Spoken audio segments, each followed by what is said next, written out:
এদিকে দুপুরেই সুখবর পেলেন শেখ হাসিনা। অবশেষে রাষ্ট্রপতি ও সেনাপ্রধানের মাস্টার প্ল্যান সফল। ডিসেম্বরে আওয়ামী লীগের ডেডলাইন ঘোষণা। শেখ হাসিনা দেশে ফিরলে রাষ্ট্রপতি ও সেনাপ্রধানের ভূমিকা কি হবে? রাজনীতি দাবা খেলার মতো, এখানে প্রতিটি চালের পেছনে থাকে পাল্টা চাল।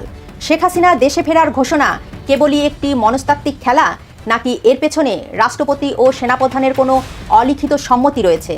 এই মুহূর্তে সবচেয়ে বড় খবর, শেখ হাসিনার বাংলাদেশে ফেরার আগেই কি আওয়ামী লীগের সাধারণ সম্পাদক পদ থেকে সরে দাঁড়াচ্ছেন ওবায়দুল কাদের? ওবায়দুল কাদেরের এই সরে দাঁড়ানোর ইঙ্গিত কি আওয়ামী লীগের নতুন কোনো পুনর্গঠনের শুরু?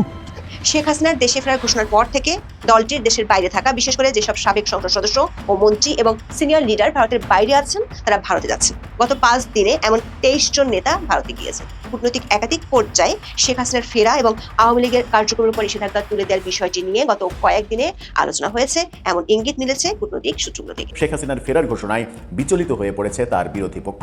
শেখ হাসিনা বিমানের মাধ্যমে নাও আসতে পারেন, তার একটা বিকল্প সিদ্ধান্ত রয়েছে। সেটা হচ্ছে দিল্লি থেকে কলকাতায় এসে কলকাতা থেকে সড়ক পথে বেনাপোল বন্দর দিয়ে যশোরের বেনাপোল দিয়ে প্রবেশ করবেন এবং যশোর থেকে তিনি টুঙ্গিপাড়ায় আসার চেষ্টা করতে পারেন। দর্শক, নতুন একটা নিউজ আপনাকে স্বাগতম। প্রিয় দর্শক, ইতিমধ্যেই গুঞ্জন উঠেছে সাবেক প্রধানমন্ত্রী শেখ হাসিনা যে ডিসেম্বরের মধ্যে দেশে ফিরবেন। তাতে কি বাংলাদেশের সেনাপ্রধান জেনারেল ওয়াকারুজ্জামান এবং রাষ্ট্রপতি জনাব শাহাবুদ্দিন গ্রিন সিগন্যাল দিয়েছেন? দর্শক মণ্ডলী, ইতিমধ্যেই বিশ্লেষক দাবি করছেন যে সাবেক প্রধানমন্ত্রী শেখ হাসিনা যখন দেশে ফিরবেন তাহলে তাদের স্ব দায়িত্ব তারা পালন করবেন। দর্শক, আদতে কি হতে চলেছে তা আজকের এই নিউজটি সম্পূর্ণ দেখলেই জানতে পারবেন। এছাড়াও দর্শক, আপনার কাছে কি মনে হয়, সাবেক প্রধানমন্ত্রী শেখ হাসিনা যদি দেশে ঢোকে তাহলে রাষ্ট্রপতি জনাব শাহাবুদ্দিন এবং সেনাপ্রধান জেনারেল ওয়াকারুজ্জামান ঠিক কি রকম ব্যবহার করতে পারে বলে আপনি আশা করছেন, তা অবশ্যই কমেন্ট করে জানিয়ে দিন। দর্শক, আর কথা না বাড়িয়ে চলুন দেখে আসবো আজকে সেই কাঙ্ক্ষিত ভিডিওগুলো। তবে তার আগে বলবো, যারা প্রতিনিয়ত আপডেট খবর দেখতে চান তাহলে অবশ্যই আমাদের চ্যানেলটি সাবস্ক্রাইব করে পাশে থাকা বেল আইকনটি ক্লিক করে দিন। আর যারা ইতিমধ্যেই চ্যানেলটি সাবস্ক্রাইব করে রেখেছেন তাদেরকে অসংখ্য ধন্যবাদ। তো চলুন দর্শক, ভিডিওটিতে একটি লাইক দিয়ে আমরা ধারাবাহিকভাবে সবগুলো ভিডিওর আলোচনা দেখে আসি। ডিসেম্বর বাংলাদেশের রাজনীতিতে এই মাসটি সবসময়ই বিশেষ কিছু, কিন্তু এবারের ডিসেম্বর হতে যাচ্ছে মহা বিস্ফোরণের মাস। শেখ হাসিনা দেশে ফেরার ঘোষণা দিয়েছেন, অন্যদিকে বিএনপি সরকার তাকে গ্রেপ্তার করে ফাঁসির সাজা কার্যকর করার হুমকি দিয়েছে। কিন্তু রাজনীতিতে যিনি দীর্ঘ 21 বছর প্রধানমন্ত্রী ছিলেন, রাষ্ট্রকাঠামোর নারী নক্ষত্র যার নখদর্পণে, সেই শেখ হাসিনা কি কোনো সুনির্দিষ্ট পরিকল্পনা ছাড়াই এই ঝুঁকি নিচ্ছেন? আজকে আমরা বিশ্লেষণ করব সেই মহানাটকীয় সমীকরণ, যেখানে মূল চরিত্রে আছেন দেশের সবচেয়ে গুরুত্বপূর্ণ 2 ব্যক্তি, রাষ্ট্রপতি মোহাম্মদ শাহাবুদ্দিন এবং সেনাপ্রধান জেনারেল ওয়াকারুজ্জামান। শেখ হাসিনা দেশে ফিরলে রাষ্ট্রপতি ও সেনাপ্রধানের ভূমিকা কি হবে? আধা এবং শেখ হাসিনা, রাজনীতিতে এই দুটি শব্দ যেন সমার্থক। 1981 সাল জিয়াউর রহমান সরকারের রক্তচক্ষু উপেক্ষা করে লক্ষ লক্ষ মানুষের ভালোবাসায় সিক্ত হয়ে দেশে ফিরেছিলেন তিনি। 2007 সাল সেনা সমর্থিত তত্ত্বাবধায়ক সরকারের নিষেধাজ্ঞা তুড়ি মেরে উড়িয়ে দিয়ে আবারও পা রেখেছিলেন বাংলার মাটিতে। শেখ হাসিনার সবচেয়ে বড় শক্তি তার রাজনৈতিক সাহস এবং বঙ্গবন্ধুর উত্তরাধিকার। এবারও তিনি বলেছেন দেশের মানুষের অধিকার ও ন্যায় বিচারের জন্য প্রয়োজনে জীবন দিতে প্রস্তুত। দিল্লি তার জন্য কি করবে তা ভারতের নিজস্ব পররাষ্ট্রনীতি, কিন্তু শেখ হাসিনার আসল ভরসা আওয়ামী লীগের সাধারণ কর্মী সমর্থক এবং সাধারণ মানুষ, আর রাষ্ট্র ব্যবস্থার অভ্যন্তরে লুকিয়ে থাকা কিছু অদৃশ্য শক্তি। তারেক রহমানের নেতৃত্বাধীন বর্তমান সরকার হয়তো ভাবছে শেখ হাসিনা বিমানবন্দরে নামলেই পুলিশ কিংবা সেনাবাহিনী তাকে বন্দি করবে, কিন্তু শেখ হাসিনা দীর্ঘ 21 বছর ক্ষমতায় ছিলেন। তার সময়ে প্রশাসন, পুলিশ, বিজিবি এবং সশস্ত্র বাহিনীতে হাজার হাজার কর্মকর্তা নিয়োগ পেয়েছেন। তাদের সবাই সরাসরি আওয়ামী লীগ হয়তো করেন না, কিন্তু তাদের একটি বড় অংশ বাংলাদেশের স্বাধীনতা, মুক্তিযুদ্ধ এবং শেখ হাসিনার নেতৃত্বের প্রতি বিশেষভাবে সহানুভূতিশীল। 2024 সালের পট পরিবর্তনের পর এদের অনেকেই হয়তো খোলস বদলেছে কিংবা নীরবে দায়িত্ব পালন করছেন, কিন্তু সংকটের মুহূর্তে এই বিশাল নীরব গোষ্ঠী যারা শেখ হাসিনার অন্ধ সমর্থক, তাদের অবস্থান কি হবে? নিশ্চয়ই তারা শুধু দর্শকের ভূমিকা পালন করবে না, তারাও মাঠে নামতে পারে, যেমনটি হয়েছিল 1996 সালে বিএনপি সরকারের বিরুদ্ধে। 1996 সালের মার্চ মাসে জাতীয় প্রেস ক্লাবের সামনে গঠিত হয় জনতার মঞ্চ। সেখানে সংহতি জানিয়ে বিএনপির বিরুদ্ধে চলা আন্দোলনের সঙ্গে সম্পৃক্ত হন সরকারি কর্মকর্তা কর্মচারীরাও। ডিসেম্বরে শেখ হাসিনা দেশে ফিরলে সরকারি কর্মকর্তা কর্মচারীরাও বর্তমান সরকারের বিরুদ্ধে দাঁড়াতেও পারেন। আসুন এবার নজর দেওয়া যাক রাষ্ট্রের সবচেয়ে সর্বোচ্চ পদে রাষ্ট্রপতি মোহাম্মদ শাহাবুদ্দিন। আওয়ামী লীগের অনেক বড় ও জাদ্রেল নেতাকে বাদ দিয়ে শেখ হাসিনা মোহাম্মদ শাহাবুদ্দিনকে রাষ্ট্রপতি বানিয়েছিলেন। কেন তাকে রাষ্ট্রপতি বানিয়েছিলেন? অনেকেই বলেন চরম বিপদের দিনে বিশ্বস্ততা পাওয়ার জন্যই এই দূরদর্শী চাল চেলেছিলেন শেখ হাসিনা। 2024 সালে 5 আগস্টের উত্তাল পরিস্থিতিতে হয়তো রাষ্ট্রপতির পক্ষে সরাসরি কিছু করা সম্ভব ছিল না, কিন্তু পর্দার আড়াল থেকে তিনি যতটুকু সম্ভব ভারসাম্য বজায় রেখেছেন। এখন প্রশ্ন হচ্ছে, শেখ হাসিনা যদি দেশে ফেরেন তবে রাষ্ট্রপতির সাংবিধানিক ক্ষমতা কতটা কার্যকর করবেন? সংবিধানের 49 অনুচ্ছেদ অনুযায়ী রাষ্ট্রপতির যে কোনো দণ্ড মওকুফ বা স্থগিতের পূর্ণ ক্ষমতা রয়েছে। শেখ হাসিনা যে ভরসা থেকে তাকে রাষ্ট্রপতি বানিয়েছিলেন, সেই ভরসার প্রতিদান কি মোহাম্মদ শাহাবুদ্দিন দিতে পারবেন? বাংলাদেশের রাষ্ট্র ক্ষমতার সবচেয়ে শক্তিশালী কেন্দ্রবিন্দু হল সেনাবাহিনী। বর্তমান সেনাপ্রধান জেনারেল ওয়াকারুজ্জামানকে এই পদে বসানোর পেছনেও ছিল পারিবারিক ও ব্যক্তিগত সম্পর্কের এক দীর্ঘ ইতিহাস। কিন্তু 5 আগস্টের ক্রান্তিলগ্নে সেনাপ্রধানের ভূমিকা নিয়ে আওয়ামী লীগের অনেক নেতাকর্মী ক্ষুব্ধ হয়েছেন। কিন্তু ঠান্ডা মাথায় ভাবুন, সেদিন শেখ হাসিনাকে গণভবন থেকে নিরাপদে বের করে দিল্লি পাঠানো এবং আওয়ামী লীগ সরকারের মন্ত্রী, সিনিয়র নেতা, সরকারি কর্মকর্তাদের নিরাপত্তা নিশ্চিত করার পেছনে পর্দার আড়ালে কার ভূমিকা ছিল? কার সহযোগিতায় দলটির সিনিয়র নেতা, মন্ত্রী, সরকারি কর্মকর্তারা নিরাপদে দেশ ছাড়তে পেরেছিলেন? শেখ হাসিনা নিজেও কখনো সেনাপ্রধানকে বেঈমান বলেননি, বরং বিভিন্ন সাক্ষাৎকারে তাদের মধ্যে নিয়মিত যোগাযোগের ইঙ্গিত মিলেছে। রাজনৈতিক বাস্তবতায় অনেক সময় প্রিয়জনকেও সহযোগিতা করা যায় না, কিন্তু যখন সহযোগিতা করার সময় আসবে তখন পাশে থাকবে কিনা সেটাই আসল প্রশ্ন। ডিসেম্বরে যখন শেখ হাসিনা দেশে ফিরবেন তখন সেনাপ্রধান ওয়াকারুজ্জামান আসল আনুগত্য দেখাতেও পারেন, কারণ বর্তমান বাংলাদেশে 2024 আগস্টের প্রেক্ষাপট নেই। দেশের মানুষ বুঝতে পেরেছে দেশি বিদেশি ষড়যন্ত্র আর 71-এর পরাজিত শক্তি কিভাবে অর্থ আর অস্ত্র দিয়ে শেখ হাসিনা সরকারকে উৎখাত করেছিলেন। তাছাড়া আগের যে কোনো সময়ের চেয়েও শেখ হাসিনার জনপ্রিয়তা এখন বেশি। আওয়ামী লীগের প্রয়াত সিনিয়র নেতাদের জানা যায় উপচে পড়া ভিড় প্রমাণ করে দলটির জনসমর্থন কতটা মজবুত রয়েছে। রাজনীতি দাবা খেলার মতো, এখানে প্রতিটি চালের পেছনে থাকে পাল্টা চাল। শেখ হাসিনা দেশে ফেরার ঘোষণা কেবলই একটি মনস্তাত্ত্বিক খেলা, নাকি এর পেছনে রাষ্ট্রপতি ও সেনাপ্রধানের কোনো অলিখিত সম্মতি রয়েছে, তা সময় বলে দেবে। তবে একথা স্পষ্ট, ডিসেম্বর বাংলাদেশের রাজনীতির জন্য অত্যন্ত উত্তপ্ত হতে যাচ্ছে। আপনার কি মনে হয় রাষ্ট্রপতি মোহাম্মদ শাহাবুদ্দিন এবং সেনাপ্রধান জেনারেল ওয়াকারুজ্জামান কি সত্যি শেখ হাসিনার পাশে দাঁড়াবেন? রাজনীতিতে এই মুহূর্তে সবচেয়ে বড় খবর, শেখ হাসিনার বাংলাদেশে ফেরার আগেই কি আওয়ামী লীগের সাধারণ সম্পাদক পদ থেকে সরে দাঁড়াচ্ছেন ওবায়দুল কাদের? হঠাৎ দলের ভার্চুয়াল সভায় তার কোন মন্তব্যকে ঘিরে দলের ভেতরে বাইরে শুরু হয়েছে তীব্র জল্পনা। টানা 3 বারের সাধারণ সম্পাদক এবং সব মিলিয়ে দীর্ঘ 18 বছর, সর্বশেষ প্রায় 15.5 বছর এবং আগের আমল মিলিয়ে মোট 18 বছরের মন্ত্রিত্ব সামলানো এই দাপুটে নেতা কি স্বেচ্ছায় অবসরের বার্তা দিলেন, নাকি এর পেছনে লুকিয়ে আছে গভীর কোনো রাজনৈতিক সমীকরণ? আজকের এই বিশেষ বিশ্লেষণে আমরা এই ঘটনার ভেতরের খবর আপনাদের সামনে তুলে ধরবার চেষ্টা করব। শেষ পর্যন্ত সঙ্গে থাকুন, কারণ এই ঘটনা আগামী দিনের বাংলাদেশের রাজনীতির মোড় ঘুরিয়ে দিতে পারে। ঘটনার সূত্রপাত গতকাল বৃহস্পতিবার রাতে আওয়ামী লীগের একটি গুরুত্বপূর্ণ ভার্চুয়াল সভা চলছিল। সেই সভায় দলপ্রধান শেখ হাসিনার উদ্দেশ্যে ওবায়দুল কাদের এমন কিছু কথা বলেন যা দলের ভেতরে রীতিমতো কম্পন তৈরি করেছে। কাদের ঠিক কি বলেছিলেন? তিনি আবেগঘন কণ্ঠে শেখ হাসিনাকে বলেন, পার্টির কাছ থেকে আমি অনেক পেয়েছি, আমার আর কিছু চাওয়ার নেই। আপনার হাত ধরে 3-3 বার দলের সাধারণ সম্পাদক হয়েছে, 18 বছর মন্ত্রী ছিলাম। একজন স্কুল শিক্ষকের ছেলের রাজনীতিতে এর থেকে বেশি আর কি পেতে পারে?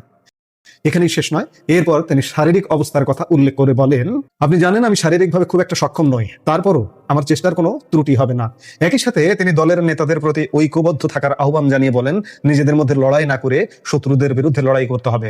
এখন প্রশ্ন হচ্ছে, শেখ হাসিনার স্বদেশ প্রত্যাবর্তনের মতো একটি অতি সংবেদনশীল এবং ঐতিহাসিক মুহূর্তে ওবায়দুল কাদের কেন নিজের ব্যক্তিগত চাওয়া পাওয়া এবং অবসরের মতো প্রসঙ্গ টেনে আনলেন?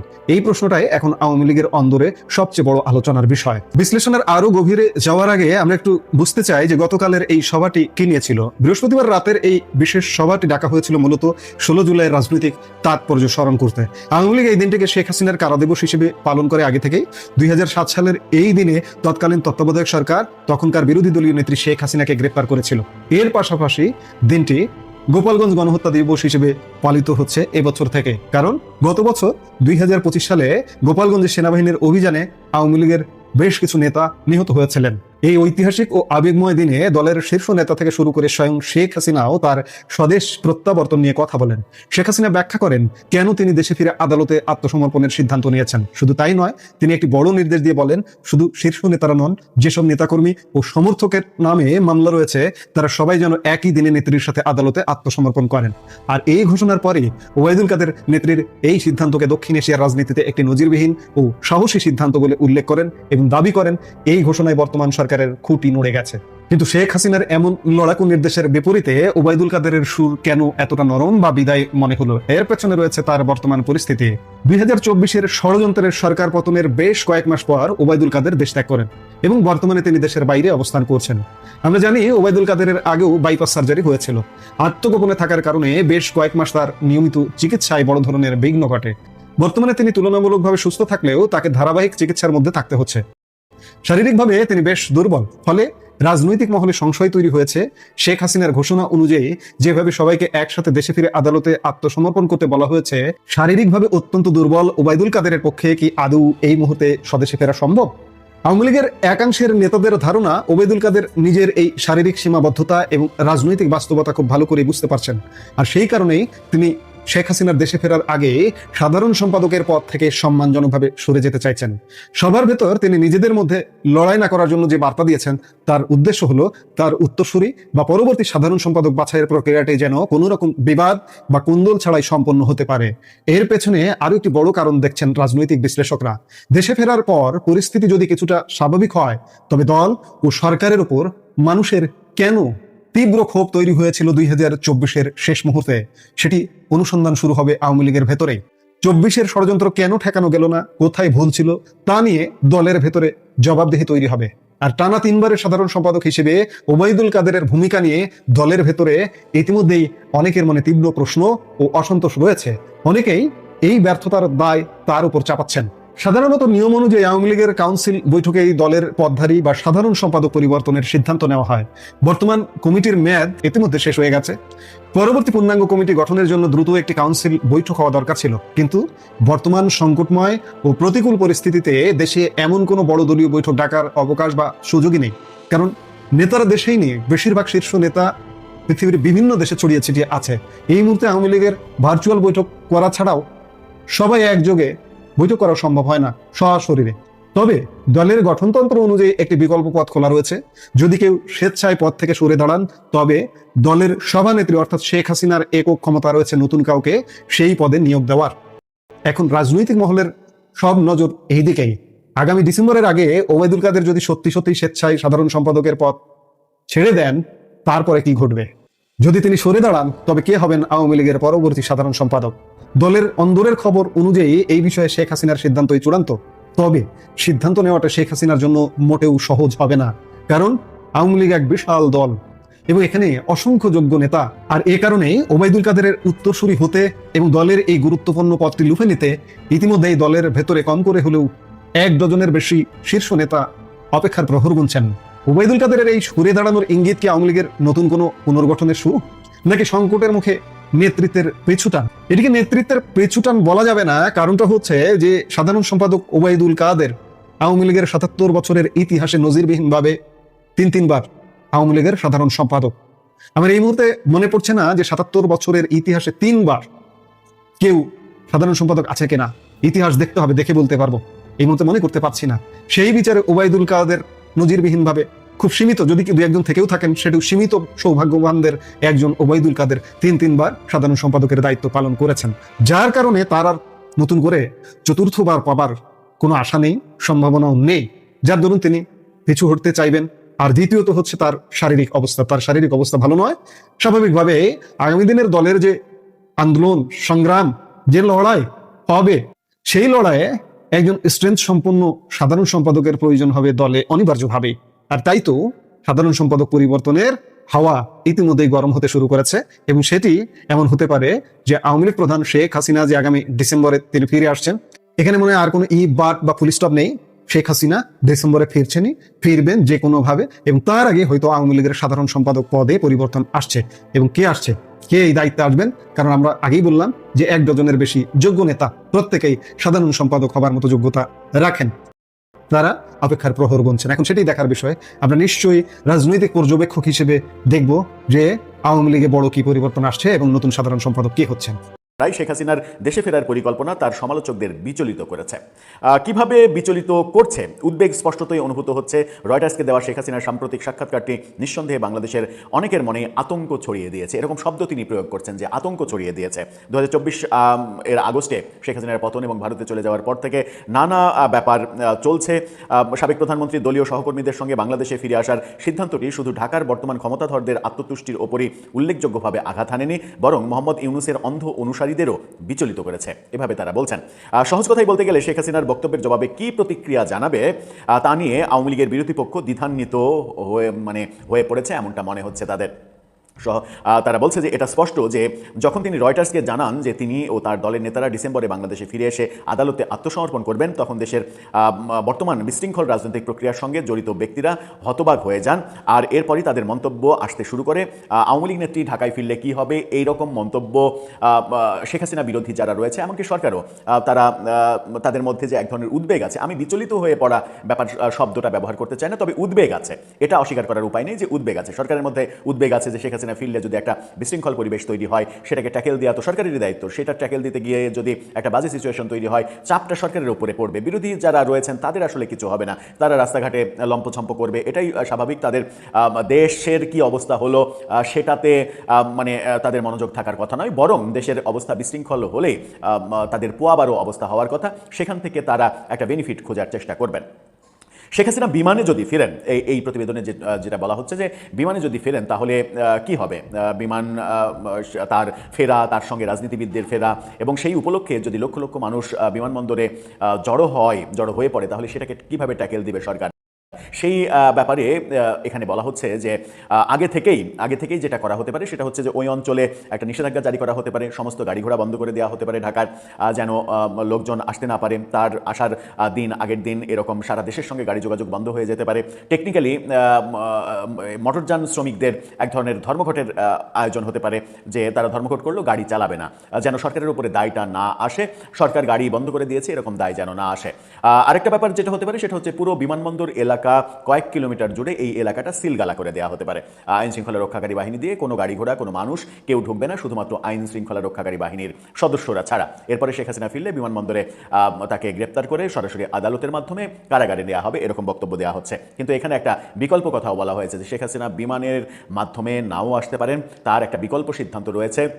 সেটা হচ্ছে দিল্লি থেকে কলকাতায় এসে কলকাতা থেকে সড়ক পথে বেনাপোল বন্দর দিয়ে, যশোরের বেনাপোল দিয়ে প্রবেশ করবেন এবং যশোর থেকে তিনি টুঙ্গিপাড়ায় আসার চেষ্টা করতে পারেন। টুঙ্গিপাড়ায় এসে ওই অঞ্চলটা, আমি যদি খুলনা থেকে শুরু করি, খুলনা থেকে খুলনা, বাগেরহাট, গোপালগঞ্জ, এদিকে ফরিদপুর, মাদারীপুর, শরীয়তপুর, এই পুরো অঞ্চলটাই কিন্তু আওয়ামী অধ্যুষিত এলাকা। সুতরাং শেখ হাসিনার বিকল্প ওয়ে হতে পারে এটা, এই ব্যাপারটা হচ্ছে। আবার শেখ হাসিনার আগমন উপলক্ষে ডিসেম্বরে যে ঘোষণা, কি হবে শেখ হাসিনা ডিসেম্বরে ঢাকা বিমানবন্দরে অবতরণ করলেন, সে যে মাসে বাঙালি জাতি 1971 সালে পাকিস্তানের বিরুদ্ধে বিজয়কে স্মরণ করে, এখানে কয়েকটি ভাবনার অবকাশ রয়েছে। এই শিরোনামে এই লেখক এরকম কিছু বর্ণনা করেছেন যে বিমানবন্দরে আসলে কি হবে, বিকল্প পথ যদি ওই যশোর বেনাপোল হয়ে আসার চেষ্টা করেন তাহলে কি হবে।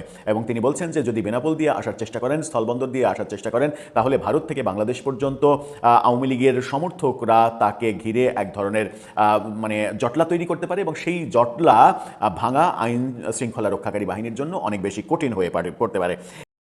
এই যে ব্যাপারগুলো আলোচনা করা হচ্ছে, এবং সেই আলোচনার প্রেক্ষিতে আরেকটা ব্যাপার উল্লেখ করা হয়েছে যে 75-এর বঙ্গবন্ধু হত্যাকাণ্ডের পরে 6 বছর কিন্তু শেখ হাসিনা এর আগে দিল্লিতে নির্বাসিত জীবনযাপন করেছিলেন, এবং তখন শেখ হাসিনার দেশে ফেরার উপরে নিষেধাজ্ঞা জারি করা হয়েছিল।